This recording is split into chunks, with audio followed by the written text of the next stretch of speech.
Okay, so let's begin this. 2019 paper ఇది SBI PO 2019 English paper. So let's solve it. First starting RC ఉంది, కొంచెం పెద్దదిలా అనిపిస్తుంది కాబట్టి మనం ఏం చేద్దాం అంటే ఒకసారి క్వశ్చన్స్ చూద్దాం.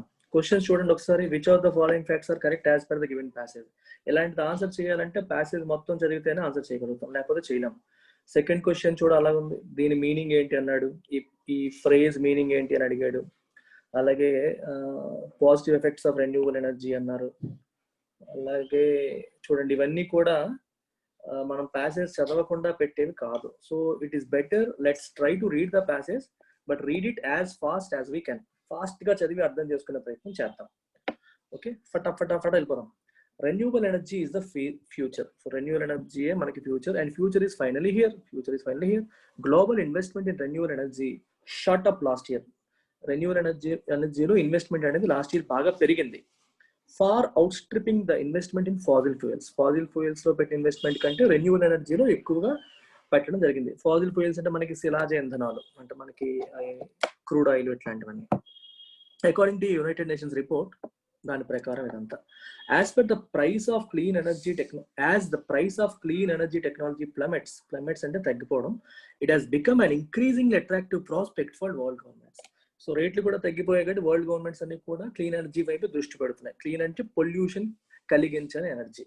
China was by far the world's largest investor in renewable energy in 2017. 2017లో మాక్సిమం ఇన్వెస్ట్మెంట్ పెట్టింది చైనా రెన్యూవబుల్ ఎనర్జీ టెక్నాలజీలో, accounting for nearly half of the new infrastructure commission.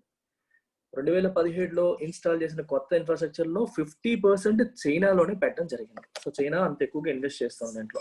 This was mainly a result of its massive support for solar power. Solar power కి especially China చాలా ఎక్కువ support చేస్తుంది.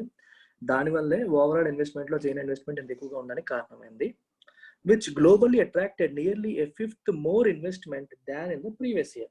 Fifth more అంటే 20% more. 2016లో తో compare చేసుకుంటే 2017లో 20% more or 1/5 more investment అనేది పెట్టడం అనేది జరిగింది మొత్తం వరల్డ్ లో. Other countries including Australia, Sweden and Mexico more than doubled the amount of money they pumped in to clean energy projects.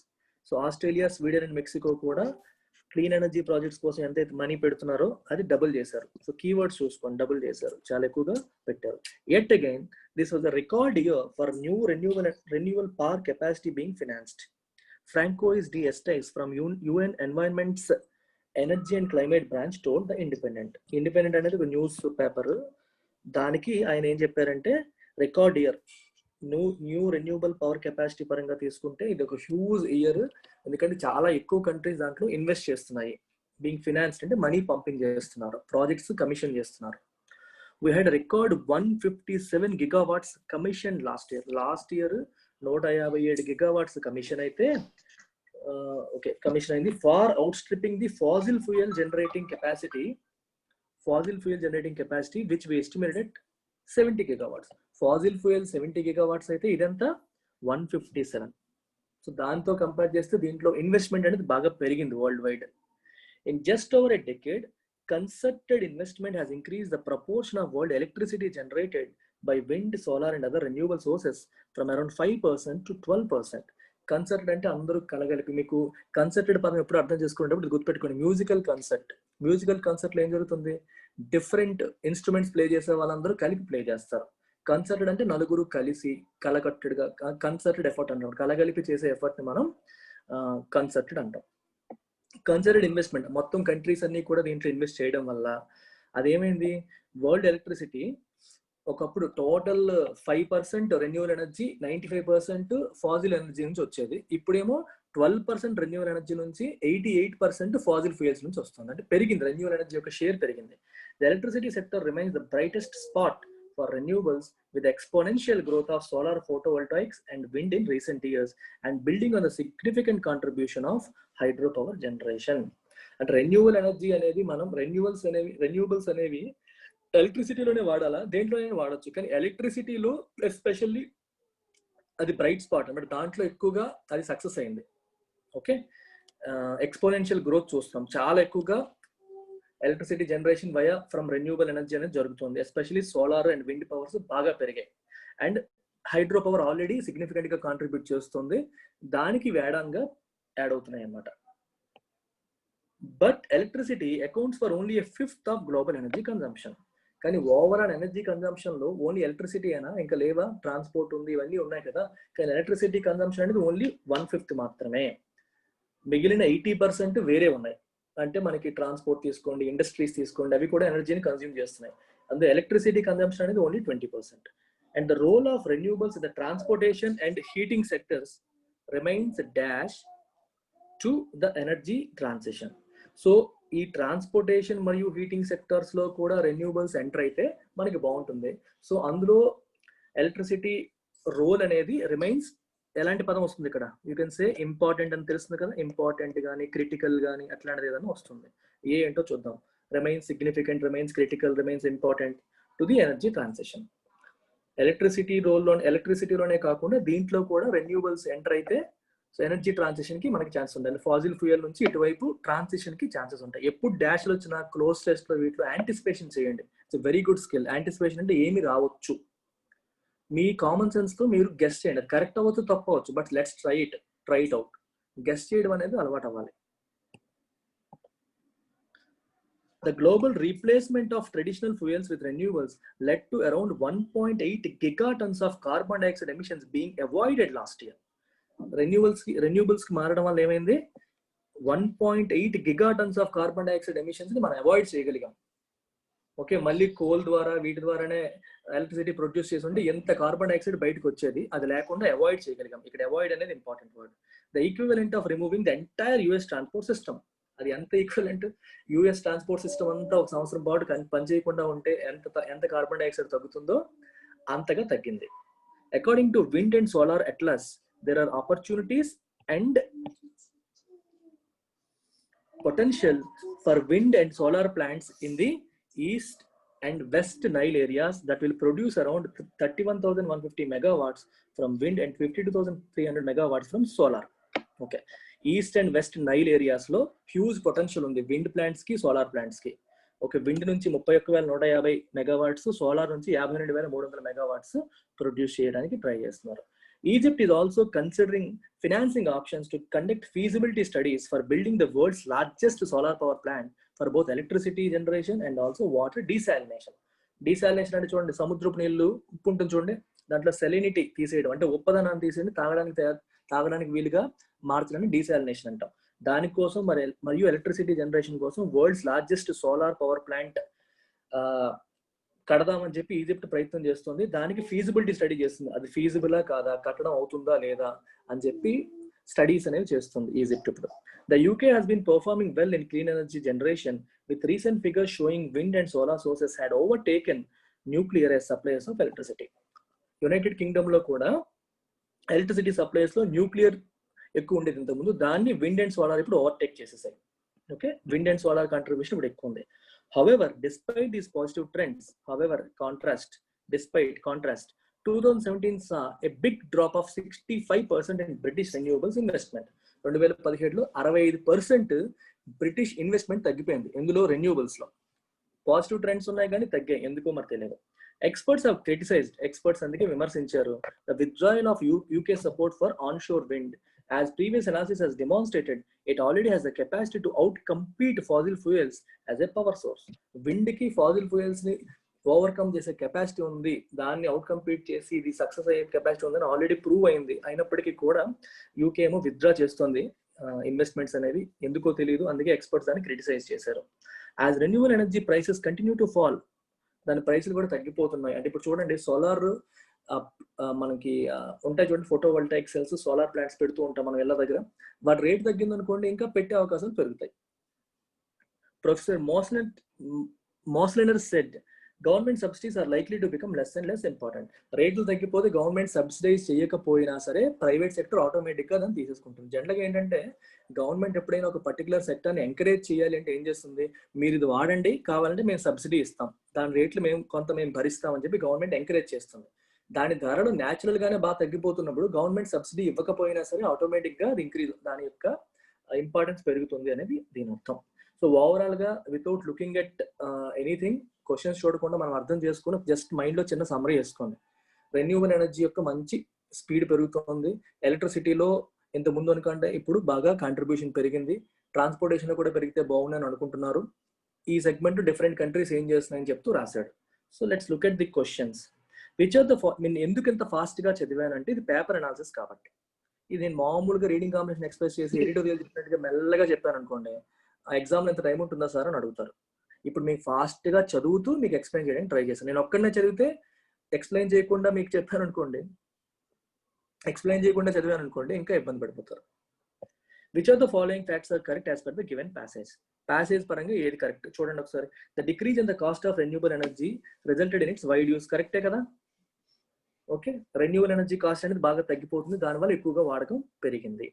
China massively supported solar power and became largest investor in renewable energy. ఇది కూడా కరెక్టే.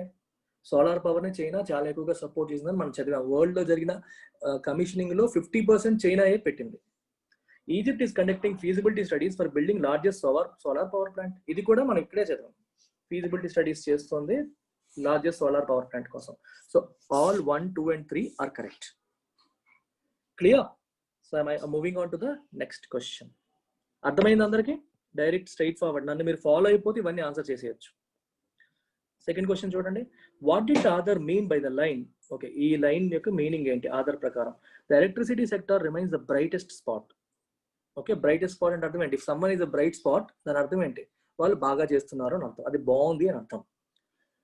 For renewables, with the exponential growth of solar photovoltaics and wind in recent years and building on the significant contribution of hydropower generation. దీని meaning ఏంటి చూడండి. The growth of renewable energy in electricity sector is not that impressive. తప్పు కదా. Okay, electricity sector లో renewable energy అనేది బాగుందా బాలేదా? Brightest spot అన్నాడు, బాగుంది అని అర్థం. ఇక్కడ ఏంటి? నాట్ దట్ ఇంప్రెసివ్ అన్నాడు. సో కాబట్టి ఒకటి తప్పు. Electricity sector has perform the best for renewables. ఇది కరెక్టే. దాని అర్థం అదే కదా. It remains the brightest spot అంటే అర్థం ఏంటి? ఉన్న అన్ని సెక్టర్స్ లోని ఎలక్ట్రిసిటీ సెక్టరే బాగా పనిచేస్తుంది కాబట్టి అది correct. Hydro power generation has a significant contribution in electricity sector. అది కూడా రాశాడు. Hydro power sector with in that significant contribution ఇస్తుంది హైడ్రో పవర్ సెక్టర్. సో కాబట్టి బోత్ 2 and 3.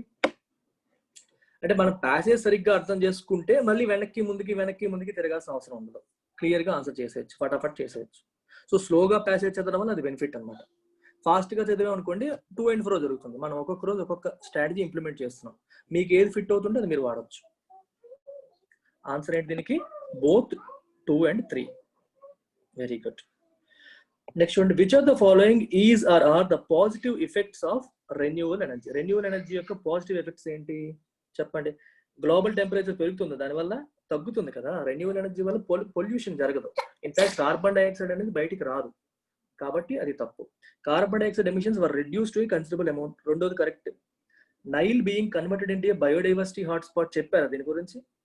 ఇది అవుట్ ఆఫ్ కాంటెక్స్ట్, ఇందులో చెప్పలేదు. నైల్ ఏరియాలో ఇప్పుడు ఒక విండ్ ప్లాంట్ సోలార్ ప్లాంట్ పెడితే బయోడైవర్సిటీ హాట్స్పాట్ ఎలా అయిపోతుంది? అక్కడ వెజిటేషన్, మనం అడవి పెంచట్లేదు కదా, అవ్వదు. So only 2. Clear everyone? Only 2 కదా, అంటే B. Answer is B.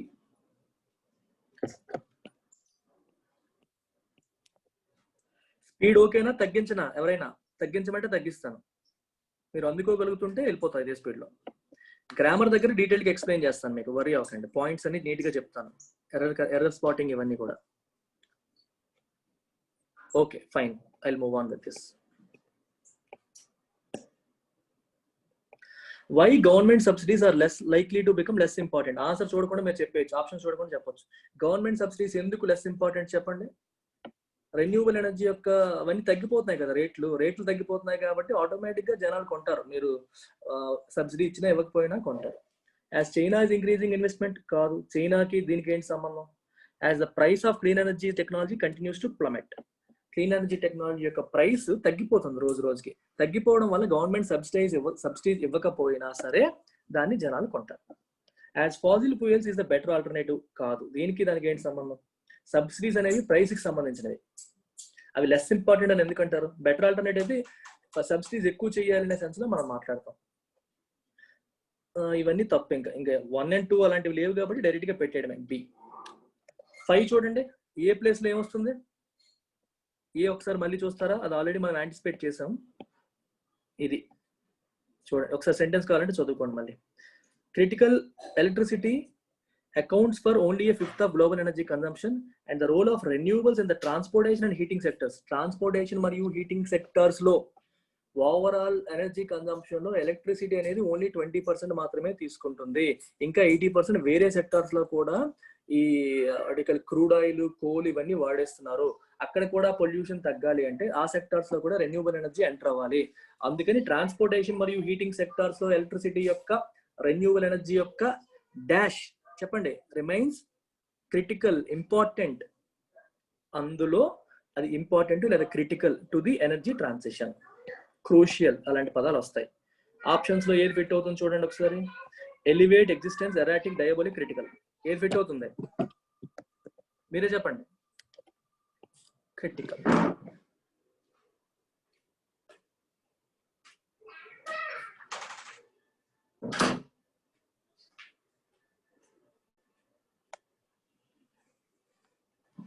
Answer is critical.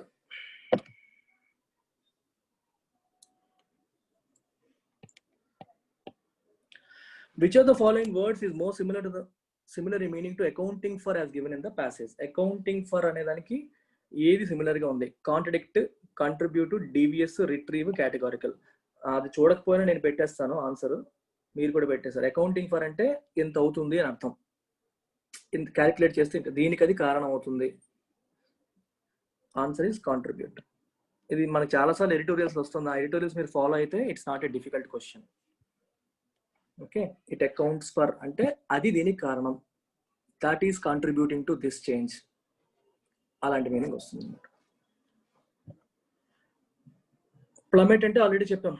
Plummet అంటే ఏంటి? స్లంప్, తగ్గిపోవడం, పడిపోవడం, తగ్గిపోవడం. ఇవన్నీ అడుగుతున్నారు కొంతమంది. వొకాబులరీ ఎలా ఇంప్రూవ్ చేసుకోవాలి, సినోనిమ్స్ ఎలాగా, సినోనిమ్స్ యాంటోనిమ్స్ బట్టి కొట్టారంటే అంతకంటే ఫూలిష్నెస్ లేదు. చెప్తున్నాను నేను ఒకసారి విన్నాను ఏదో కోచింగ్ సెంటర్ లో సినోనిమ్స్ యాంటోనిమ్స్ కూడా ఒక లిస్ట్ ఇచ్చి ప్రింట్ ఇచ్చారంట చదువుకోమని. అంతకంటే పనికి మాలిన పని ఇంకోటి లేదు. Just build your vocabulary naturally. Read editorial daily, ప్రతిరోజు ఎడిటోరియల్ చదవండి, ఫాలో అవ్వండి, నా అనాలిసిస్ కుదిరితే వినండి. అలా చదవడం వల్ల న్యాచురల్ గా మీకు పదాలు మీనింగ్ తెలుస్తాయి. వాటి యొక్క సినోనిమ్స్ యాంటోనిమ్స్ కూడా ఆటోమేటిక్ గా వస్తాయి. మనం ఎన్నిసార్లు, మీకు ఎగ్జాంపుల్ చెప్తాను చూడండి, చాలా సార్లు ఈ పదం మనం చూసాం. అగ్రవేట్ అని చూడగానే సినోనిమ్ అడిగి మీరు ఎగ్జాసర్బేట్ అని చెప్తారు, ఎందుకంటే ఇవి ఎన్నోసార్లు రిపీట్ అయ్యాయి. దీనికి ఇది సినోనిమ్ మనం వేరేగా చెప్పక్కర్లేదు. అలాగే మనం రిలీవ్ అనే పదం చూసినప్పుడు దానికి సినోనిమ్స్ ఏం చెప్తాం మనం? చెప్పండి మీరు కొన్ని చెప్పండి. ఇవి అనుకున్నామా లేదా? మిటిగేట్, ఎలివియేట్, ఎన్నిసార్లు వచ్చేవి చెప్పండి? మిటిగేట్, ఎలివియేట్, అలాగే పాలియేట్, ఎబేట్, ఇవన్నీ సినోనిమ్సే. ఇవన్నీ కూడా మనం నేర్చుకున్నాం. బట్టి కొట్టడం వల్ల ఏం రాదు. Never ever try to memorise. List తీసుకొని బట్టి కొట్టి అలా చెప్తున్నారంటే I don't think they are proper English teachers. వాళ్ళ ఇన్స్టిట్యూట్ లో జాబులు వస్తే రావచ్చు, కానీ అది కరెక్ట్ పద్ధతి కాదు. That's not the scientific way of teaching English. That's never the scientific way of teaching English. Success కి కారణాలు వేరే ఉండొచ్చు, కానీ అది కరెక్ట్ వే కాదు. 7 క్వశ్చన్స్ అయిపోయామ్మా. ఇప్పుడు క్లోజ్ టెస్ట్ చూద్దాం.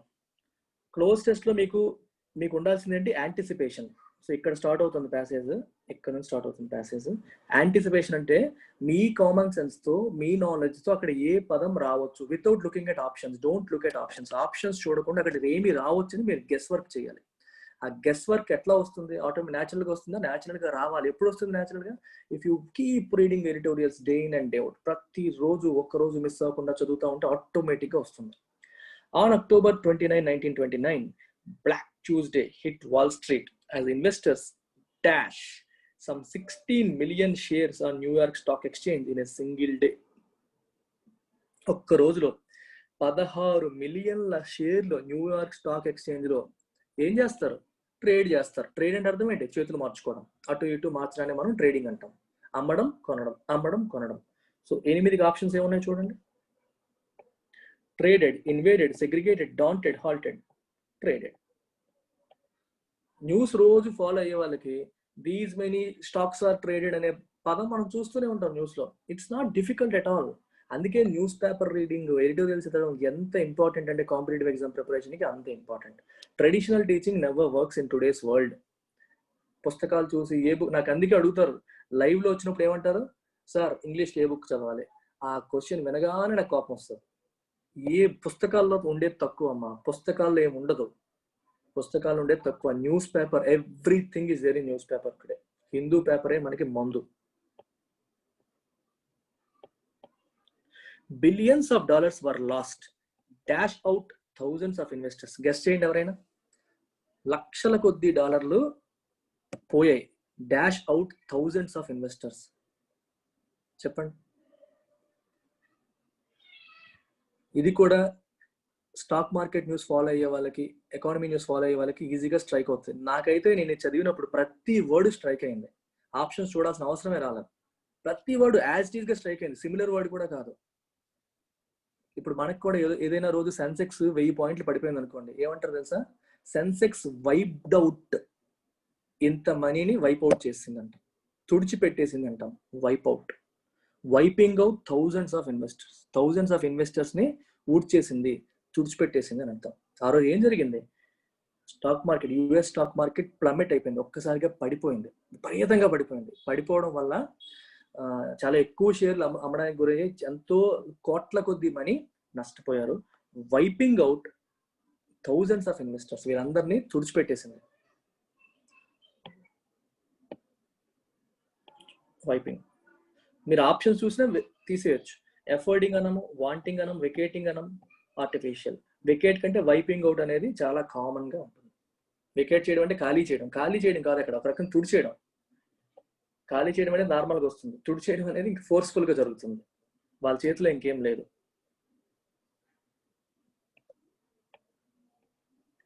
Look at 10.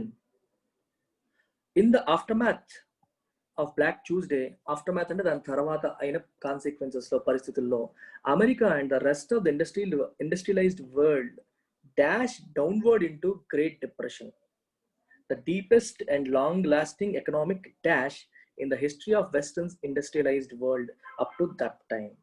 గ్రేట్ డిప్రెషన్ గురించి మీకు తెలియదేమో. గ్రేట్ డిప్రెషన్ అనేది ప్రతి ఒక్కరూ తెలుసుకోవాల్సిన విషయం. వరల్డ్ హిస్టరీలో మనం చూసిన అతి పెద్ద రిసెషన్ కి మించిన పదం అది, డిప్రెషన్. ఎప్పుడైనా రిసెషన్ వస్తే 1 year ఉంటుంది, 2 years ఉంటుంది, కనీసం 10 ఏళ్ళు ఉంది అక్కడ. 1929లో వచ్చి 1939 వరకు, World War II వరకు కూడా కంటిన్యూ అయింది. World War II అయిపోయిన తర్వాత మళ్ళీ నార్మల్ అయింది పరిస్థితి. అంత దారుణమైన ఆర్థిక మందగమనాన్ని అమెరికా చూసింది 1929లో. అమెరికాతో పాటు ప్రపంచమంతా చూసింది. దాని గురించి ప్రతి ఒక్క స్టూడెంట్ కూడా తెలుసుకోవాలి. ఓకే, సో దీన్ని ఇప్పుడు చెప్పగలరా మీరు? America and the rest of the industrialised world dash downward. ఏమని చెప్పొచ్చు? మామూలుగా చెప్పండి, స్లైడెడ్ అనొచ్చా? స్లైడెడ్ లేదా వెంట్. ఓకే, ఆ రకమైన పదాలు వస్తాయి. పోనీ దానికి దగ్గరలో ఉన్న పదాలు ఏమైనా ఉన్నాయేమో చూద్దామా? దానికి దగ్గరలో ఉన్న పదాలు ఏమైనా ఉన్నాయేమో ఆప్షన్స్ లో చూద్దామా? 10 చూడండి ఏమున్నాయో.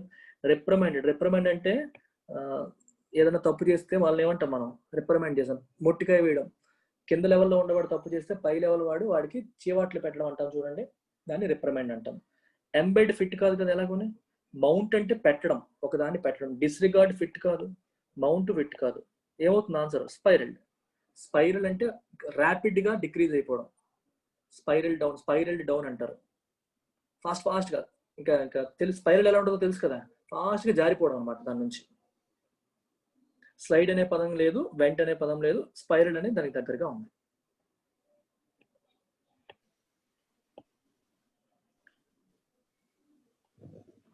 ఇది ఇక్కడేం పెడతాం? ఎకనామిక్ డాష్ పెట్టేయచ్చు మీరే. Economic recession, economic down turn, ఇలాంటి పదాలు పెట్టొచ్చా? తగ్గిపోవడమే కదా దాని గురించి మాట్లాడుతున్నాం మనం. తగ్గిపోవడానికి సంబంధించిన పదాలు ఏంటి? ఆర్థిక మందగమనం, ఎకనామిక్ స్లో డౌన్, అలాంటి పదాలు ఉన్నాయేమో చూడండి. ఇక్కడ డౌన్ టర్న్ ఉంది, స్లో డౌన్ అనే పదం ఇక్కడ లేదు కాబట్టి డౌన్ టర్న్ ఉంది, అది పెట్టేసుకుంటాం. డౌన్ టర్న్ అంటే స్లో అయిపోవడమే, ఆర్థిక వ్యవస్థ స్లో అయిపోవడం. కాంటెక్స్ట్ నుంచి మనకి పదాలు వచ్చేస్తాయి, ఎలిమినేషన్ వచ్చేస్తుంది. ఎందుకు? గ్రామర్ ద్వారా మనం పెట్టట్లేదు ఇక్కడ. గ్రామర్ ద్వారా కాకుండా కాంటెక్చువల్ గా పెడుతున్నాం. సందర్భం ఏదైతే డిమాండ్ చేస్తుందో ఆ వర్డ్ మనం పెడుతున్నాం. ఎవరికైనా డౌట్ ఉందా ఇందులో? నాకు ఎందుకు ఈరోజు ఫాస్ట్గా చెప్పేస్తున్నానేమో అని అనిపిస్తుంది. I wait for a 10-20 seconds ఆగుతాను. నేను ఫాస్ట్గా చెప్తున్నాను అనుకుంటే ఎవరైనా ఆపండి, నన్ను అడగండి క్వశ్చన్స్ ఏమైనా ఉంటాయి ఇప్పటి వరకు.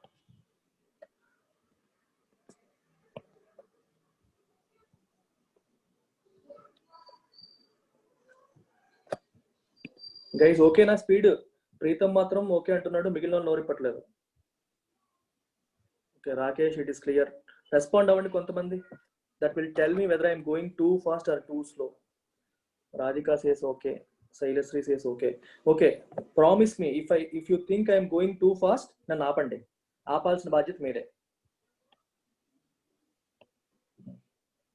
ఎకనామిక్ డౌన్ టర్న్ వచ్చేసింది అక్కడ. And the history of the best industry up to that time. During the 1920s the US stock market underwent rapid expansion. మీకు ఒకసారి గ్రేట్ డిప్రెషన్ స్టోరీ చెప్పైనా ఎలాగో వచ్చింది కదా. 1920s లో ఏం జరిగిందో చూడండి. 1920s లో అమెరికాలో ఈ మనకి చూడండి, బాత్రూమ్లు కడిగే వాళ్ళతో సహా ప్రతి వాళ్ళు they got interested in stock market. అందరికీ స్టాక్ మార్కెట్ మీద ఫుల్ ఇంట్రెస్ట్ వచ్చేసింది. స్టాక్ మార్కెట్ లో పెడితే డబ్బులు వస్తాయట, అందులో పెడితే మనీ వస్తుందంట అని చెప్పి ఎవ్రీబడి వాళ్ళ దగ్గర ఉన్న మనీని స్టాక్ మార్కెట్ లో పెట్టడం మొదలు పెట్టారు. అప్పట్లో బ్యాంకులు కూడా విపరీతంగా లోన్లు ఇవ్వడం, వడ్డీ రేట్లు తక్కువగా ఉండడం, ఇది కూడా సిస్టమ్ లో లిక్విడిటీ, మనీ సప్లై చాలా ఎక్కువగా ఉండడం అనేది జరిగింది ఆ టైంలో. ఈ పీరియడ్ లో విపరీతంగా ప్రజలందరూ స్టాక్ మార్కెట్ లో మనీ పెట్టడం మొదలు పెట్టారు. స్టాక్ మార్కెట్ లో పెడుతున్నారంటే అర్థం ఏంటి? They are buying shares of companies. Companies యొక్క షేర్స్ కొంటున్నారు. కంపెనీ యొక్క షేర్ ప్రైస్ అనేది దేని మీద డిపెండెంట్? ఆ కంపెనీ యాక్చువల్ పర్ఫార్మెన్స్ మీద. కంపెనీకి ఉన్న అసెట్స్ ఏంటి, ఆస్తులు ఏంటి, వాళ్ళ ఫైనాన్షియల్ రిజల్ట్స్ ఎలా వస్తాయి, ఈ క్వార్టర్లీ రిజల్ట్స్ ఎలా వస్తాయి, ఎంత ప్రాఫిట్స్ వస్తాయి, వీటన్నింటి బట్టి ఒక వస్తువు యొక్క ప్రైస్ అనేది డిటర్మైన్ అవుతుంది. మీరు సింపుల్ గా తీసుకోండి, మనకి మామూలుగా ల్యాండ్ కొనేటప్పుడు ఒక ల్యాండ్ వాల్యూ ఎలా డిటర్మైన్ చేస్తాం? దానికి మార్కెట్ పొటెన్షియల్ ఎంత, ఇప్పుడు ఇంత పెట్టడం వల్ల ఫ్యూచర్ లో మనకి ఏమైనా బెనిఫిట్ ఉందా, దగ్గరలో ఏమన్నా కమర్షియల్ ఏరియాగా మారే అవకాశం ఉందా, ఇలాంటి రకరకాల ఫ్యాక్టర్స్ తీసుకొని ల్యాండ్ ప్రైస్ అనేది డిటర్మైన్ అవుతాయి. ఇప్పుడు ఏ ఫ్యాక్టర్స్ లేకుండా ఊరికే జనాల దగ్గర డబ్బులు ఉన్నాయి కదా వీళ్ళ చేతి నుంచి వాళ్ళు, వాళ్ళ చేతి నుంచి వీళ్ళు చేతులు మారడం ద్వారా పెరిగిపోయింది అనుకోండి, అది ఆర్టిఫిషియల్ హైక్. ఆర్టిఫిషియల్ గా హైక్ అయినప్పుడు ఏమవుతుంది? ఏదో రోజు కూలిపోవడం తప్పదు, ప్రైసెస్ పడిపోతాయి. మీరు హైదరాబాద్ లోను, ముంబైలోను ప్రాపర్టీ ప్రైసెస్ కూడా పడిపోయాయి, అపార్ట్మెంట్ రేట్లు తగ్గిపోయాయి. అలా విపరీతంగా ఆర్టిఫిషియల్ గా పెంచుకుంటూ వెళ్ళిపోయారు. ఏదో రోజు డిమాండ్ అయిపోతుంది, తగ్గించక తప్పని పరిస్థితులు వస్తాయి. అలా దేనికైనా తప్పదు. 1920s అంతా కూడా ప్రజల చేతుల్లో డబ్బులు ఎక్కువగా ఉండడం, స్టాక్ మార్కెట్ లో పెడితే పెరిగిపోతుంది అనుకోవడం. ఇప్పుడు 1920s లో ఒకటి పెట్టాడు, 21కి స్టాక్ మార్కెట్ విపరీతంగా పెరిగిపోయింది. వాడు ఏమనుకుంటాడు? అరే నేను ఎంత పెరిగిపోయింది నాకు అని చెప్పి వాడు 10 మందికి చెప్తాడు. నేను 10 రూపాయలు పెట్టాను, అది 60 రూపాయలు అయిందని నలుగురు చెప్తాడు. వాడు అయ్యో మేము మిస్ అయిపోయాం 21 లో ఇంకొంతమంది ఎంటర్ అవుతారు. 1922కి వాళ్ళు ఒక 30-40% ప్రాఫిట్స్ వస్తారు. వాళ్ళు చూసేసరికి 23లో ఇంకొంతమంది ఎంటర్ అవుతారు. 24కి వాళ్ళు కొంత ప్రాఫిట్ చూస్తారు. అలా 1920 నుంచి 29 వరకు స్టాక్ మార్కెట్ ఒకటే ట్రెండ్ అలా పెరుగుతూ వెళ్ళిపోయింది. ఇక్కడ ఎంటర్ అయిన వాడికి ఇక్కడికి వచ్చేసరికి ప్రాఫిట్ చూశాడు, ఇక్కడ ఎంటర్ అయిన వాడు ఇక్కడికి వచ్చేసరికి ప్రాఫిట్ చూశాడు, ఇక్కడ కూడా చాలా మంది ఎంటర్ అయిపోయారు. ఈ టైంకి ఎకానమీ పరిస్థితి దారుణంగా తయారైంది. అన్ఎంప్లాయ్మెంట్ పెరిగిపోయింది, వేజెస్ తగ్గిపోయాయి, శాలరీస్ తగ్గిపోయాయి, ప్రొడక్టివిటీ తగ్గిపోయింది, ఆర్థిక వ్యవస్థ చాలా కూలిపోయింది. అప్పుడు అనాలిసిస్ చేస్తే ఎలా ఉంటుంది? ఏ కంపెనీ కూడా సరిగ్గా పర్ఫామ్ చేయట్లేదు. కంపెనీ రియల్ వరల్డ్ పర్ఫార్మెన్స్ ఏమో ఒకలా ఉంది, వాటి షేర్ ప్రైస్ ఏమో ఎక్కడో ఉంది. మామూలుగా దాని వాల్యుయేషన్ ఐడియల్ గా $1,000 పర్ షేర్ ఉండాల్సిన కంపెనీ కాస్త $10,000 పర్ షేర్ దాని స్టాక్ ప్రైస్ కనిపిస్తుంది. రియాలిటీని స్టాక్ మార్కెట్ రిఫ్లెక్ట్ చేయట్లేదు. అది ఏ రోజైతే ప్రజలు గ్రహించారో దే స్టార్టెడ్ సెల్లింగ్. అదే బ్లాక్ ట్యూస్డే. October 29న విపరీతంగా ఇంకా మనకి విపరీతం అయిపోయింది, మనం జాగ్రత్త పడకపోతే దెబ్బ అయిపోతామని చెప్పి పీపుల్ స్టార్టెడ్ పానిక్ సెల్లింగ్. ఒక్కసారిగా అమ్మడం మొదలెట్టేశారు. అమ్మడం మొదలెట్టేసరికి ఏమవుతుంది? ఇప్పటి వరకు లాభాలు మాత్రమే చూసిన ఈ ఇన్వెస్టర్స్ ఒక్కసారిగా వచ్చే నష్టాన్ని చూసి భయపడిపోయారు. ఒకడు అమ్మకం మొదలెడితే అక్కడతో ఆగదు, ప్రతివాడు ఇంకా అదే మొదలు పెట్టాడు. వాళ్ళు అమ్మారని వీళ్ళు, వీళ్ళు అమ్మారని వాళ్ళు, వీళ్ళు అమ్మారని వాళ్ళు, ఇంకా రోజు ఇంకా అక్కడ నుంచి పడిపోవడం మొదలైంది. పడిపోయేటప్పుడు కూడా సేమ్ సైకిల్. ఇక్కడ బయటకు వచ్చినాడు ఏం చెప్తాడు? నువ్వు అమ్మలేదా? ఇక్కడేమో ఒకడు బయటకు వచ్చాడు, ఇక్కడ ముందే బయటకు వచ్చాడు ఒకడు. వీడు అంటాడు వీడితో, నేను ముందే అమ్మేస్తాను అందుకే బతికిపోయాను అంటాడు. వీడేమో నేను లేట్ అయిపోయాను, ఈ లాస్ అయిపోయాను వీడు అంటాడు. అలా ఇంకా అది మళ్ళీ రివర్స్ అయిపోయింది, విపరీతంగా పడిపోయింది. ఆ పడిపోవడం అనేది స్టాక్ మార్కెట్ పడిపోవడంతో పాటు, స్టాక్ మార్కెట్ పడిపోవడం వల్ల ఏమవుతుంది? ప్రజల యొక్క ఇన్వెస్ట్మెంట్స్, వాళ్ళ సేవింగ్స్ అన్ని వైప్అవుట్ అయిపోతాయి. నీ దగ్గర డబ్బులు నువ్వు పెట్టుకున్నావు, డబ్బులు మాయమైపోయి అంతే కదా, అర్థమవుతుందా? ఎందుకంటే మన స్టాక్ మార్కెట్ పడిపోయిందంటే నువ్వు నష్టపోయినట్టే కదా డబ్బుల్ని. ఈ రకంగా మొత్తం అమెరికాతో పాటు అమెరికాతో లింక్ అయిన అమెరికాతో బిజినెస్ చేసే వివిధ కంట్రీలు కూడా సఫర్ అయ్యాయి. ఇది ఎంత గ్రేట్ డిప్రెషన్ అంటే ఆల్మోస్ట్ 10 ఏళ్ల పాటు కొనసాగింది డౌన్ టర్న్. అందుకే ఎప్పుడు రిసెషన్ వచ్చినా సరే దీని గురించి మాట్లాడతారు. This is the greatest ever recession since depression అంటాడు. గ్రేట్ డిప్రెషన్ నుంచి గ్రేటెస్ట్ ఎవర్, దాన్ని మించింది ఇంకా రాలా. ఇప్పుడు కరోనా వల్ల వచ్చింది కూడా గ్రేట్ డిప్రెషన్ అంత గొప్పది కాదు, అప్పుడు వచ్చింది ఇంకా పెద్దది, అంత దారుణమైందనమాట.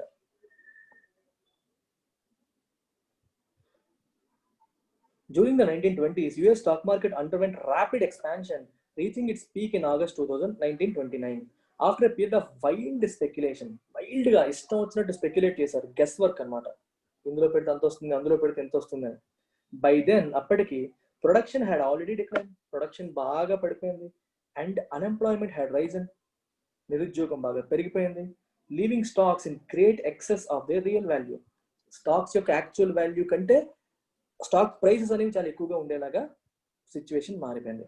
Among the other causes of eventual market collapse, okay, eventual అంటే చిట్ట చివరిగా ఫైనల్ గా వచ్చిన మార్కెట్ కొలాప్స్ కి ఉన్న మిగిలిన కారణాల్లో ఏమున్నాయి? ఒకటి లో వేజెస్ బాగా తక్కువ ఉండడం, ద డాష్ ఆఫ్ డెట్ అంటే అప్పులు. ఇప్పుడు మీరు కామన్ సెన్స్ తో చెప్పండి, అప్పులు తగ్గడం అప్పులు పెరిగిపోవడం, ఏది నెగిటివ్? ఎగ్జాక్ట్లీ, కామన్ సెన్స్ ఏం చెప్తుంది? పెరిగిపోవడం. పెరిగిపోవడానికి వర్డ్ ఏంటో వెతకండి 12లో. అక్కడ ఏముంది చెప్పండి పెరిగిపోవడానికి? కమోషన్ అంటే కంగారు, గందరగోళం. Impair significant, proliferation renovate. Significant adjective, అది ఫిట్ అవ్వదు, నౌన్ కావాలి మనకి. ప్రొలిఫిరేషన్ అంటే విపరీతంగా పెరిగిపోవడం. ప్రొలిఫిరేషన్ అంటే మీనింగ్ అంటే విపరీతంగా పెరిగిపోవడానికి ప్రొలిఫిరేషన్ అంటాం. So proliferation is the word that fits there. Common sense మనకు చెప్పేస్తుంది ఆన్సర్ ఏమొస్తుంది అని, వెళ్ళి ఆప్షన్స్ లో వెతుక్కోవడమే. Proliferation is the word.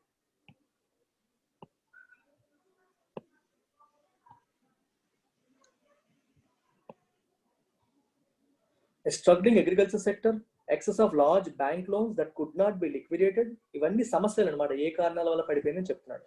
Stock prices began to decline in September and early October 1929, అప్పటికే పడిపోవడం మొదలైపోయింది. And on October 18 the fall began, October 18 fall అనేది మొదలైంది.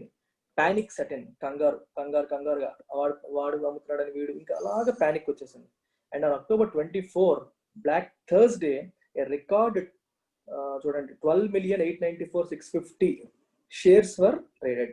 బ్లాక్ థర్స్డే రోజు ఇన్ని షేర్స్ ట్రేడ్ అయ్యాయంట. అది బ్లాక్ ట్యూస్డే, దానికి ముందు black Thursday. Investment companies leading bankers attempted to dash the market by buying up great blocks of stock, producing a moderate rally on Friday. Rally అంటే అర్థం ఏంటి? పెరగడం. Thursday రోజు విపరీతంగా పడిపోయాయి, బాగా పడిపోయాయి కదా ఇప్పుడు కొనొచ్చు అని చెప్పి కొంతమంది ఫ్రైడే రోజు బాగా కొనడానికి ప్రయత్నం చేశారు. దానివల్ల కొంచెం స్టాక్ మార్కెట్ పెరిగింది. ఫ్రైడే రోజు స్టాక్ మార్కెట్ పెరిగింది అక్కడ. సో ఇక్కడ ఏం చేస్తారు వాళ్ళు? సపోర్ట్ చేశారా మార్కెట్, ఇంకా పడదోసారా? సపోర్ట్ చేస్తే పెరుగుతుందా స్టాక్ మార్కెట్, పడదోస్తే పెరుగుతుందా? సో పాజిటివ్ వర్డ్ రావాలా, నెగిటివ్ వర్డ్ రావాలా? థింక్. సపోర్ట్ చేస్తే, సో పాజిటివ్ వర్డ్ రావాలి. పాజిటివ్ వర్డ్ కోసం వెతకండి.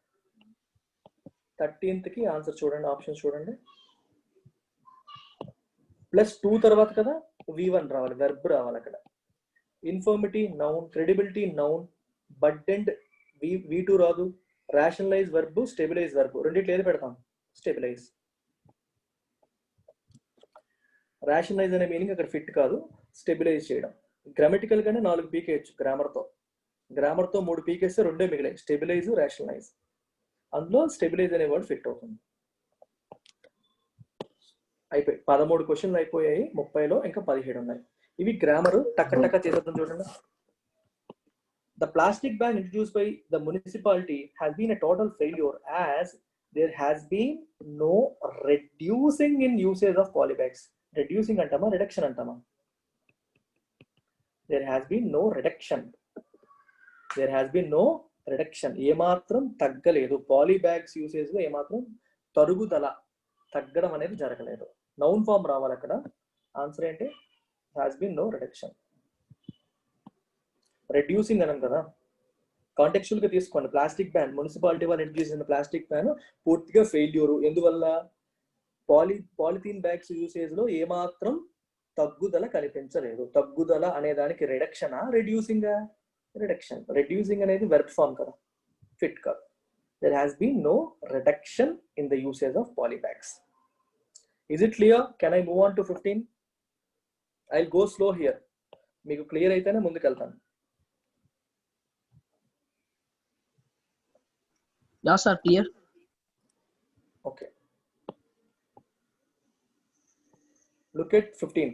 As per directives, the retail price of both petrol and diesel is revising on a daily basis. ఇది చాలా interesting question అది. మీరు చెప్పండి ఆన్సర్ ఏంటో. మీరు టైప్ చేయండి, చాట్ బాక్స్ లో పెట్టండి. Let me see. డైరెక్టివ్స్ అంటే గవర్నమెంట్ ఆర్డర్స్ అని. The retail price of both petrol and diesel is revising on a daily basis.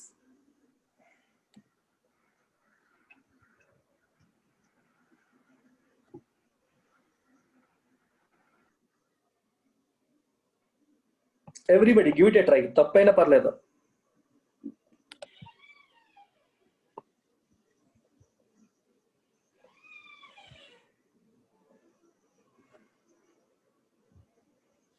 So some of you are saying B, some of you are saying C,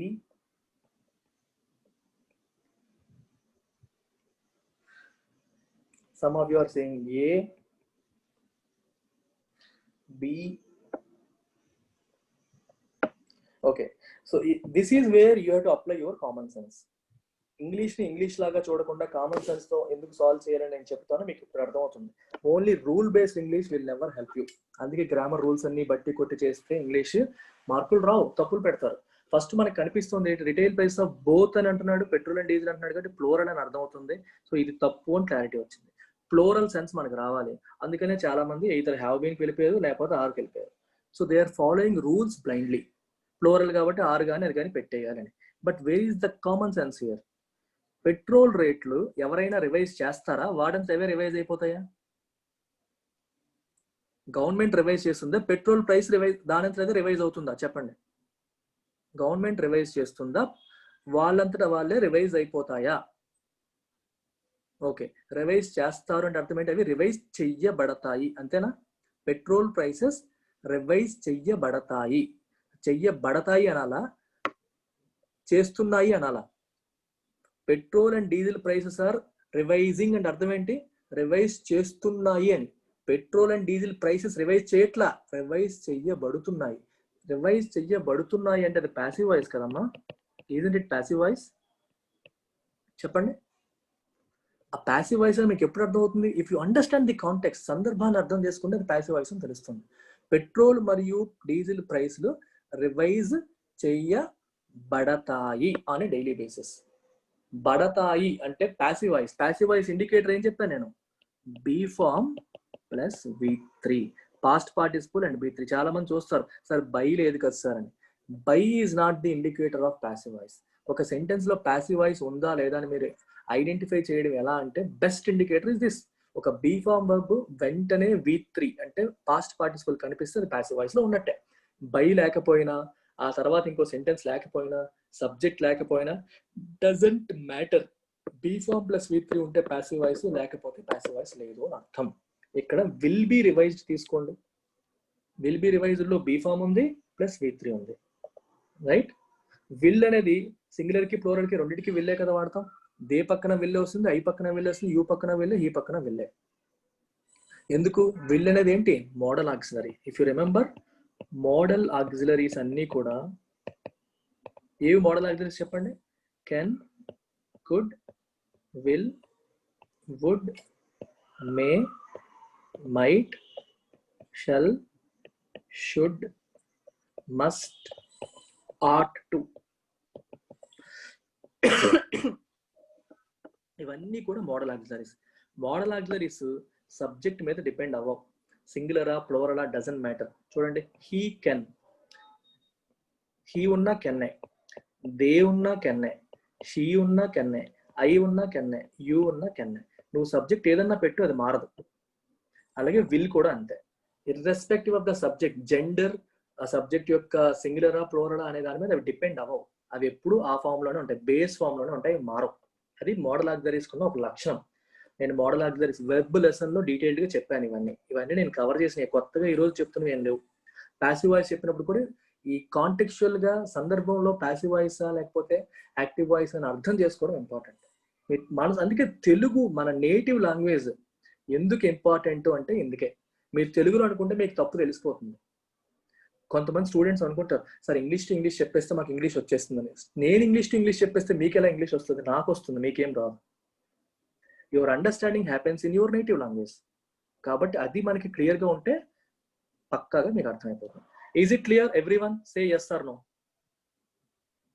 If it is clear, say yes. If it is not clear, say repeat.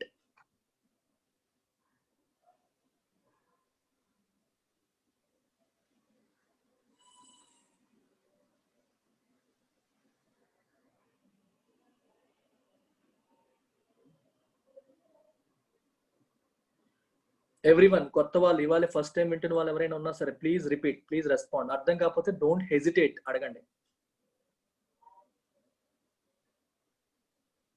అనిజ్ఞ, so where do you want me to repeat? ఎక్కడ అర్థం కాలేదు? Passive voice understanding రాలేదా? అర్థం కాలేదా? చూడు, తెలుగులో అనుకోదాన్ని. Petrol మరియు diesel ప్రైస్లు రివైజ్ ఆర్ రివైజింగ్ అంటే అర్థం ఏంటి? అది యాక్టివ్ వాయిస్ కదా. యాక్టివ్ వాయిస్ లో అంటే అర్థం ఏంటి? అవి ఆ పని చేస్తున్నాయి అని అర్థం. యాక్టివ్ వాయిస్ లో సబ్జెక్ట్ పని చేస్తుంది. ఏ పని చేస్తుంది? ఇక్కడ పని ఏంటి? రివైజ్ చేయడం. రివైజ్ చేయడం అనేది పని. పెట్రోల్ మరియు డీజిల్ ప్రైసెస్ రివైజ్ చేస్తున్నాయా, రివైజ్ చేయబడుతున్నాయా? Tell me this. అవి సబ్జెక్టా ఆబ్జెక్టా చెప్పు. అడుగుతున్నా, అది సబ్జెక్టా ఆబ్జెక్టా? అంటే ఆబ్జెక్ట్. ఆబ్జెక్ట్ అంటే అర్థం ఏంటి? చెయ్యబడ్డాయి. మరి చెయ్యబడ్డాయి అన్నప్పుడు ప్యాసివ్ వాయిస్ లాగా చెప్పాలి, అంతే కదా? అవునా కదా? ప్యాసివ్ వాయిస్ కి స్ట్రక్చర్ ఏంటి? Be form plus V3. అది అక్కడ లేదు కదా. ఆ స్ట్రక్చర్ ఉన్న సెంటెన్స్ ఏది? Will be revised. Will be revised అంటే అర్థం ఏంటి? అవి రోజువారీ మార్చబడతాయి ఆన్ డైలీ బేసిస్. ఏ రోజుకు ఆ రోజు వాటి రేట్లు మార్చబడతాయి అని అర్థం. Is it clear now? Very good. So I'm moving on. Okay, ఇది చాలా సింపుల్ క్వశ్చన్. ఆన్సర్ మీరే పెట్టండి, నేను వెయిట్ చేస్తాను.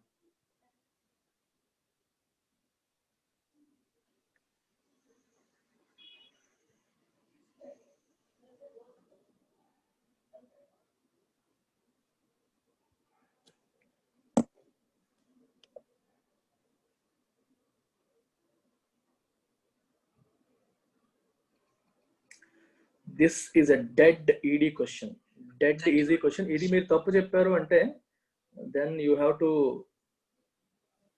Scold yourself. మిమ్మల్ని మీరు గట్టిగా తిట్టేసుకోవాలి.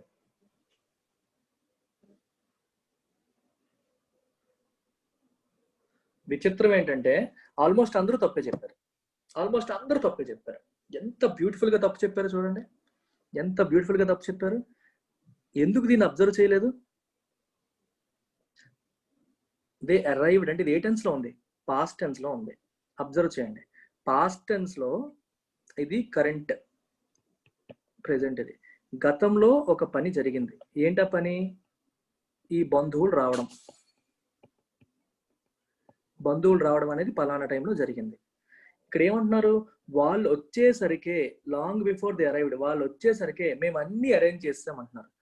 అన్ని రెడీ చేసాం అంటే వాళ్ళు రావడానికి ముందే మనం ఏం చేసాం? అన్ని ప్లాన్ చేస్తాం. సో గతంలో 2 పనులు జరిగాయి. ఈ రెండో పని మొదటి పని కంటే ముందే జరిగింది. ఇది ఫస్ట్ యాక్షన్, సారీ, ఇది రెండో పని, ఇది మొదటి పని. గతంలో ఇలా 2 పనులు జరిగినప్పుడు ఒక పని ఇంకో దానికంటే ముందు జరిగింది అని చెప్పినప్పుడు దీన్ని సింపుల్ పాస్ట్ లోను, దీన్ని పాస్ట్ పర్ఫెక్ట్ లోను చెప్తాం. Answer we had got. Okay, అర్థమైందా? చిన్నప్పుడు చెప్పారు మనకి, the train had already left when we reach the station. దీంట్లో కూడా తప్పులు చేస్తే ఇంకెలా చెప్పండి మీరు? Can I move on to the next question? 17కి వెళ్ళిపోనా?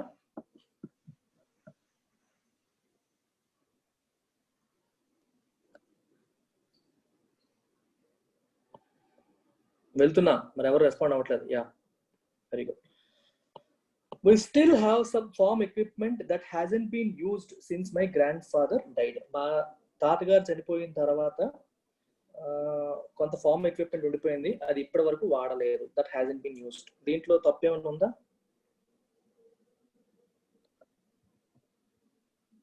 ఉంటే ఆన్సర్ ఏంటి?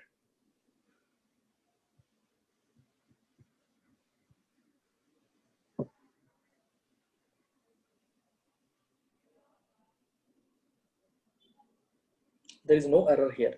Answer is no correction required. తప్పేం లేదు. తప్పేం లేనప్పుడు ఎక్కువ ఆలోచిస్తుంది brain. Right answer no correction required. ఏ తప్పు లేదు. 18 చూడండి. Every officer and every resident of this village is determined to do their best to get better ranking in sanitation index. దీనికి ఏంటి ఆన్సర్?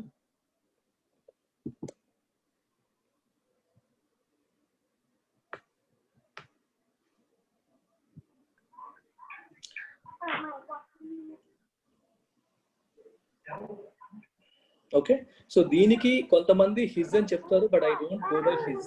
హిజ్ కాదు, ఇది కరెక్టే. No correction required.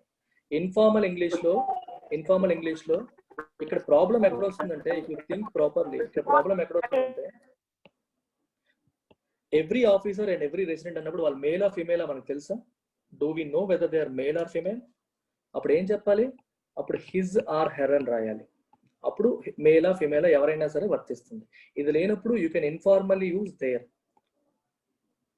దీనికి డిక్షనరీలోను వాటిలో కూడా ప్రూఫ్ ఉంది ఇన్ఫార్మల్.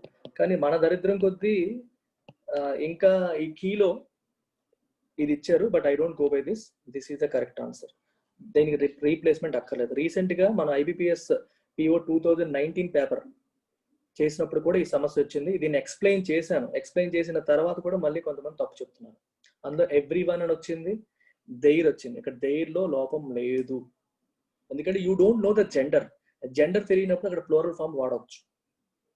ఐడియల్ గా every officer and every resident అంటే మనకి సింగులర్ కింద తీసుకోవాలి, కాదనట్లేదు.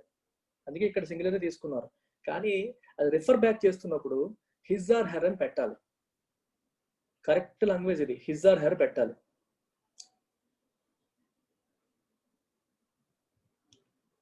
వన్స్ పెట్టకూడదమ్మా. ఇక్కడ ఎవ్రీ వన్ వస్తే అక్కడ వన్ వస్తుంది. వన్ అని ఎలా పెడతాం? ఎవ్రీ వన్ అంటే అక్కడ వన్ పెడతాం. ఎవ్రీ వన్ లేనప్పుడు వన్ పెట్టాల్సిన అవసరం లేదు. I go by this, but there will be people who go by this also. అది మీ ఆన్సర్ సెట్ చేసేవాడి మైండ్ సెట్ బట్టి ఆధారపడి ఉంటుంది. దీని కరెక్ట్ ఆన్సర్ ఏంటంటే నేను చెప్పలేను. I have my references that prove that no correction is required. Okay, and there are people who use this also to do his best. And so దీనికి ఏది కరెక్ట్ అంటే నా మైండ్ ఇది చెప్తుంది, కొంతమంది ఇది చెప్తారు. So it depends. Look at 19. Administration has taken positive steps to dash the education system. General గా 2 తర్వాత మనకి సిగ్నిఫికెంట్, నార్మల్ గా V1 ఇంక్రీజ్, డివైజ్డ్ V1 వస్తుంది. ఇది ప్లూరల్ ఫామ్ రాదు, రెనోవేటెడ్ ప్లూరల్ ఫామ్ రాదు. ఇంక్రీజా, రివాంపా, డిస్పెల్లా. ఎడ్యుకేషన్ పాజిటివ్ స్టెప్స్ తీసుకున్నారు. దేనికి? ఎడ్యుకేషన్ సిస్టమ్ ని మార్పు చేయడానికి, డెవలప్ చేయడానికి. ఏ పదం తీసుకోవచ్చు మనం? రివాంప్. రివాంప్ అంటే సమూలమైన మార్పు, దానిలో పూర్తిగా మార్పులు తీసుకురావడానికి.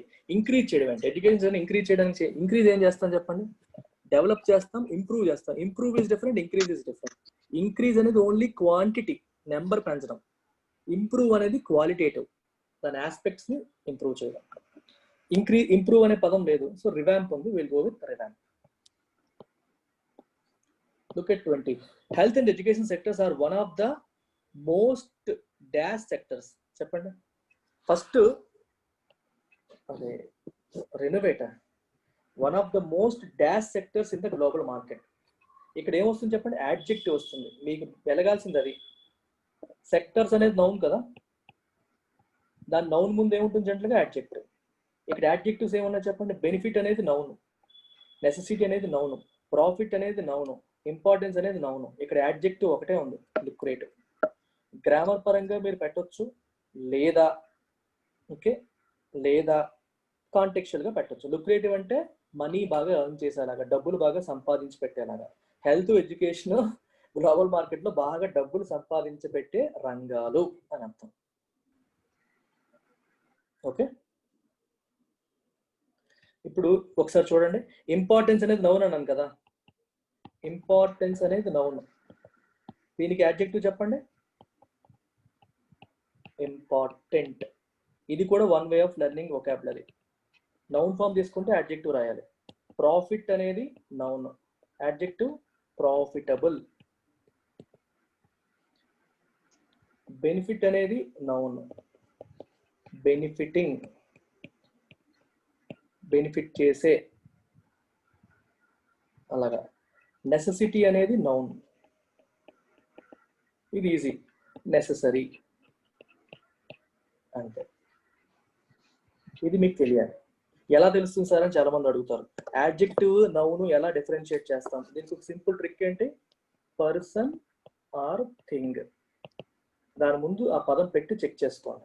ఫర్ ఎగ్జాంపుల్ నెసెసిటీ అనేది తీసుకోండి. నెసెసిటీ నౌనా యాడ్జెక్టివ్ తెలియాలనుకోండి, ఇక్కడ పెట్టండి. నెసెసిటీ పర్సన్ అంటామా, నెసెసరీ పర్సన్ అంటామా? అతను దీనికి చాలా నెసెసరీ. మైండ్లో అనుకోండి, నెసెసరీ పర్సనా నెసెసిటీ పర్సనా? నెసెసరీ పర్సన్ మీకు కామన్ సెన్స్ చెప్తుంది. అది కామన్ సెన్స్ చెప్పకపోతే ఏం చేయాలి సార్ అనే క్వశ్చన్ కూడా వస్తుంది. కామన్ సెన్స్ మీకు చెప్పట్లేదంటే you are not reading enough అని అర్థం, మీరు చదవట్లేదు. ఏ బుక్కులు అని ఫ్యాకల్టీని అడగడం అయితే చదవట్లేదు అని అర్థం. పుస్తకాలు పక్కన పడేసి న్యూస్ పేపర్లు, నవలలు చదవడం మొదలు పెట్టండి. అప్పుడు మీకు స్ట్రైక్ అవుతాయి న్యాచురల్గా. నెసెసరీ థింగా, నెసెసిటీ థింగా? నెసెసరీ థింగ్ కరెక్ట్ అనిపిస్తుంది. ఈ రెండు నౌన్స్ కదా, నౌన్స్ ని మోడిఫై చేసేవి యాడ్జెక్టివ్స్. మీకు ఆనెస్టీతో మీకు ఈజీగా అర్థమైపోతుంది. ఒక పర్సన్ ని ఆనెస్టీ పర్సన్ అంటామా, ఆనెస్ట్ పర్సన్ అంటామా? ఆనెస్ట్ పర్సనా, ఆనెస్టీ పర్సనా? ఆనెస్ట్ పర్సన్ అంటాం. So honesty is adjective, honesty is noun. Okay, ఇది ఒక simple trick to identify whether a word is noun or adjective. చాలా చాలా ఇంపార్టెంట్, ఇది extremely important skill that you need to build. నౌనా adjective, నౌనా adjective. Can I move? 21కి వెళ్ళిపోతున్నాను. She is an aware citizen who has always dash to contribute to the progress of the country. చెప్పండి, who has అన్నాడు. ఇక్కడ has తర్వాత జనరల్గా ఏమొస్తాయి? హ్యాజ్ తర్వాత స్ట్రక్చర్ చెప్పండి. ఇద్దరు V3 రావాలి, లేదా V1 been plus V1 plus ఇంగ్ రావాలి.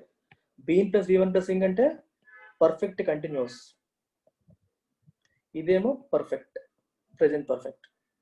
Has always wished, has always admiring రాదు. హ్యాజ్ తర్వాత V1 రాదు, ఇంగ్ ఫామ్ రాదు, V1 రాదు. ఓన్లీ గ్రామర్ తో పెట్టేయచ్చు. మీకు మీనింగ్ తెలియకపోయినా ఓన్లీ గ్రామర్ తో పెట్టేయచ్చు. Okay, she has done it, she has do it అనం, షీ హ్యాస్ డూయింగ్ ఇట్ అనం, she has been doing it or she has done it. అంటే హ్యాస్ తర్వాత V3 కానీ V1 ప్లస్ ఇన్ఫార్మ్ కానీ వస్తాయి. టెన్సెస్, ఫండమెంటల్స్ టెన్సెస్ స్టార్టింగ్ లో చెప్పాను. Dead easy tenses బాగా వస్తే సగం క్వశ్చన్స్ వచ్చేస్తాయి. Is it clear for everyone? Can I move on to 22?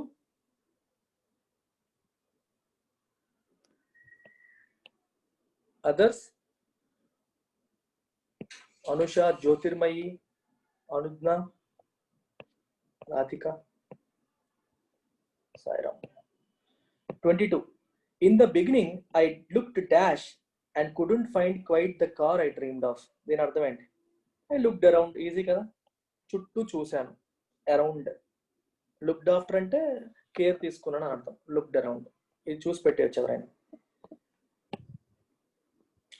The RBI has played conservative in dash a rate cut of just 25 basis points. చెప్పండి, in అన్నాడు. In అనేది preposition. Preposition తర్వాత జనరల్గా గుర్తుపెట్టుకోండి, జనరల్గా నౌన్స్ వస్తాయి. సాధారణంగా నౌన్స్ కానీ జెరెండ్స్ కానీ వస్తాయి. జెరెండ్ కూడా నౌనే కదా. జెరెండ్ అంటే ఏంటి? V1 plus ing which acts as a noun. Answer ఏంటి? In announcing. ఇన్ ఇంప్రూవింగ్ కూడా అనొచ్చు గ్రామటికల్ గా, కానీ రేట్ కట్ ని ఆర్బీఐ ఏం చేస్తుంది? అనౌన్స్ చేస్తుంది. ఓకే, ఇలా మీకు ఈ సింగిల్ వర్బులు V2లు రావు. ఇన్ ఇంప్రూవింగ్ గ్రామటికల్ గా ఇంప్రూవింగ్ కానీ అనౌన్సింగ్ కానీ పెట్టాలి. ఇంప్రూవింగ్ కాంటెక్చువల్ గా ఫిట్ కాదు, so will go with announcing. In doing that అంటాం కానీ ఇన్ డూ దట్ అనం కదా. జస్ట్ థింక్, మీకు తెలిసిన సెంటెన్సెస్ లో చూసుకోండి. చూడండి, I am good at painting అంటాం. ఎట్ పెయింట్ అనం కదా. పెయింటింగ్ అనేది ఒక యాక్టివిటీ. ఎట్ పెయింట్ అనే వెర్బ్ లోకి వెళ్ళం మనం. I'm good at dancing, I'm good at dance అన్నారు. ఎట్ అనేది preposition.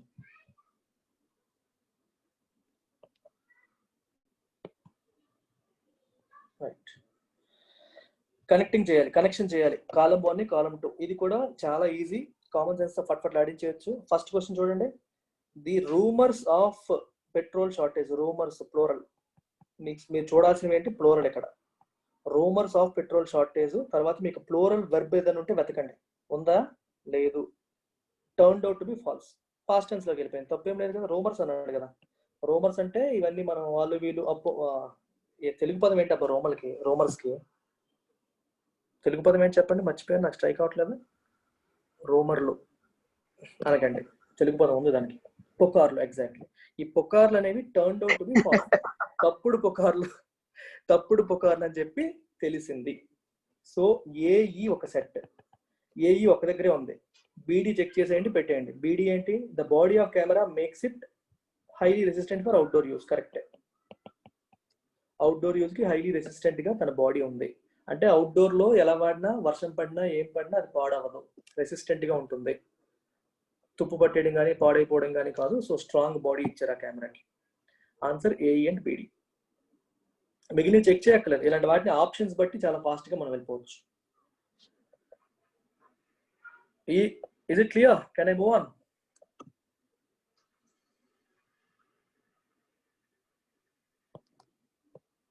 Look at 25. As the rainwater began to collect in pools on the highway. Okay, highway మీద రెయిన్ వాటర్ ఇంకా చిన్న చెరువులాగా అయిపోతుంది. ఏమవుతుంది తర్వాత ఇది చూసుకోండి. It began to hamper the flow of traffic. Road మీద చిన్న చెరువులాగా అయిపోవడం వల్ల ఏమవుతుంది, ఫ్లో ఆఫ్ ట్రాఫిక్ ని హ్యాంపర్ చేస్తుంది. హ్యాంపర్ అంటే అబ్స్ట్రక్ట్. సో ఏఎఫ్ అనేది పక్క, ఒక్క ఆప్షనే ఉంది, గుడ్డిగా పెట్టేయడం, ఇంక చూడక్కర్లేదు. ఏఎఫ్ తో పాటు ఇంకేదన్నా ఉంటే మనం వెరిఫై చేయాలి, otherwise you can directly blindly put it. Highway, road మీద రెయిన్ వాటర్, ట్రాఫిక్ సింక్ అయిపోతున్నాయి కరెక్ట్ గా. Answer is AF. క్లియర్? 26కి వెళ్దామా?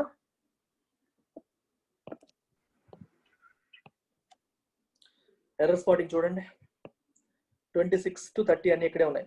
People have the freedom of speech, but at the same time each of them కదా, V1 రావాలి, sorry has రావాలి. అది singular కింద మనం కౌంట్ చేయాలి కాబట్టి డీలో తప్పు ఉంది. Each of them has to remember. 27 చూడండి, the number of students competing in the event has been fallen because of the prize money. ఇక్కడ చూడండి, హ్యాస్ బీన్ ఫాలెన్ అనేది గ్రామటికల్ గా తప్పు కాదు, ఇది ప్యాసివ్ వాయిస్. ఓకే, పార్టిసిపేట్ చేస్తున్న స్టూడెంట్ల సంఖ్య తగ్గిపోతుంది. హ్యాస్ బీన్ ఫాలింగ్ అంటాం కదా, తగ్గిపోతుంది అంటే. తగ్గించబడుతోంది అని ఎందుకు అనాలి, నెంబర్ తగ్గిపోతుంది, తగ్గించబడుతోంది అని చెప్పాల్సిన అవసరం లేదు కదా. నార్మల్గా ఆలోచించండి, ప్రైజ్ మనీ తక్కువగా ఉండడం వల్ల నెంబర్ ఆఫ్ స్టూడెంట్స్, పార్టిసిపేట్ చేస్తున్న నెంబర్ ఆఫ్ స్టూడెంట్స్ యొక్క సంఖ్య తగ్గిపోతుంది అంటాం. తగ్గిపోతుంది అంటే has been falling. Has been fallen అంటే తగ్గించబడింది, అలా అంటామా మనం ఎప్పుడైనా సరే? తగ్గిపోతుంది అంటాం కానీ తగ్గించబడుతుంది అంటామా? అనం కదా. Has been falling.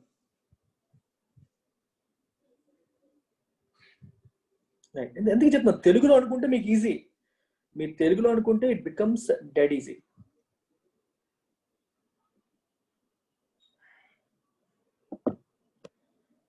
చూడండి, while he use to walk along the road a wild and ferocious dog knocked him down. ఇది మీకు ఒక పాస్ట్ లో జరుగుతున్న ఈవెంట్స్. ఒక వైల్డ్ మరియు ఫెరోషియస్ డాగ్ అతన్ని కరిచేసి కింద పడేసింది. While he use to walk, use to అంటే అర్థం ఏంటి, అలవాటుగా, అంటే గతంలో ఉండే అలవాటుని, పాస్ట్ హ్యాబిట్స్ ఇలా చెప్తారు. గుర్తుపెట్టుకోండి, ప్యారలల్ యాక్షన్స్, గతంలో 2 పనులు ప్యారలల్ గా జరుగుతున్నాయని చెప్పేటప్పుడు మనం ఒక దాన్ని ఎలా చెప్పాలి, కంటిన్యూస్ టెన్స్ లో చెప్పాలి. While he was walking along the road, తను రోడ్డుపై నడుస్తూ వెళ్తుంటే అప్పుడు కుక్క వచ్చి కరిచింది అంట. నిన్న నువ్వు నాకు కాల్ చేసినప్పుడు, when you called me yesterday I was sleeping, నేను పడుకుంటూ ఉన్నాను. when you called me yesterday I was playing cricket. నువ్వు నాకు కాల్ చేసినప్పుడు నేను క్రికెట్ ఆడుతూ ఉన్నాను అంటే simple past past continuous combination. Tenses లో చాలా డీటెయిల్డ్ గా చాలా ఎగ్జాంపుల్స్ ఇచ్చి చెప్పాను ఇది పాస్ట్ కంటిన్యూస్ కి. ఓకే, అర్థమైందా ఇది? While he was walking. తెలుగులో అనుకోండి, రోడ్డు మీద అలా వెళ్తుంటే కుక్క కరిచేసిందంట అంటాం కదా. యూస్ టు వాక్ అంటే ఇంతకుముందు వాక్ చేసేవాళ్ళు అని అర్థం. యూస్ టు అంటే ఇప్పుడు చేయట్లేదు అని అర్థం. ఒకప్పుడు వాక్ చేసేవాళ్ళు అనే మీనింగ్. నడుస్తుంటే, నడుస్తూ ఉండగా అని చెప్పాలి. నడుస్తూ ఉండగా కుక్క లాక్డౌన్ చేసింది. Is it clear everyone?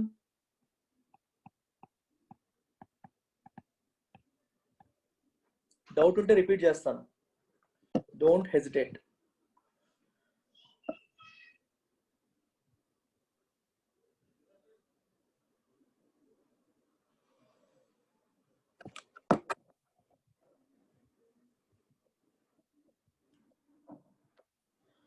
చూడండి.